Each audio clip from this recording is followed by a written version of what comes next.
रनिया भूल गेलही रनिया पागल कहे सारा दुनिया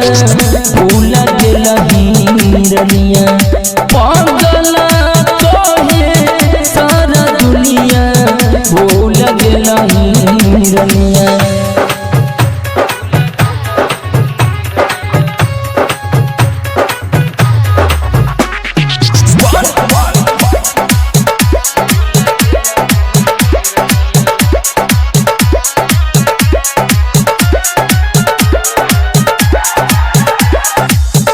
सबके नजरिया से लगो है बेकार गे तोरा त मिलल हको सुख संसार गे सुख संसार गे सबके नजरिया से लगो है बेकार गे तोरा त मिलल हको सुख संसार गे सुख संसार गे लोगो है ठोकर पल पल बनल जे कनिया भूल गेलही रनिया भूल गेलही रनिया पागल कहे सारा दुनिया भूल गेलही रनिया पागल कहे सारा दुनिया भूल गेलही रनिया।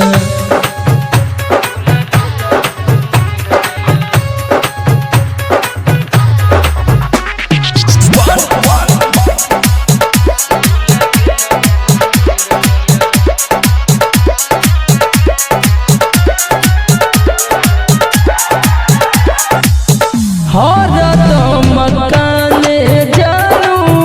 हमरो के अखिया भूललो न जाहौ तोरा कहल मीठी बातिया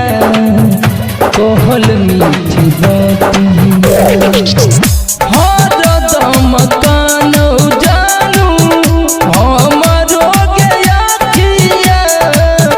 भूललो कहल मीठी बातिया कहल मीठी बातिया हर बात मानो जगहो अपन दिल के बतिया भूल गेलही रनिया भूल गेलही रनिया पागल कहे सारा दुनिया भूल गेलही रनिया पागल सारा दुनिया भूल गेलही रनिया।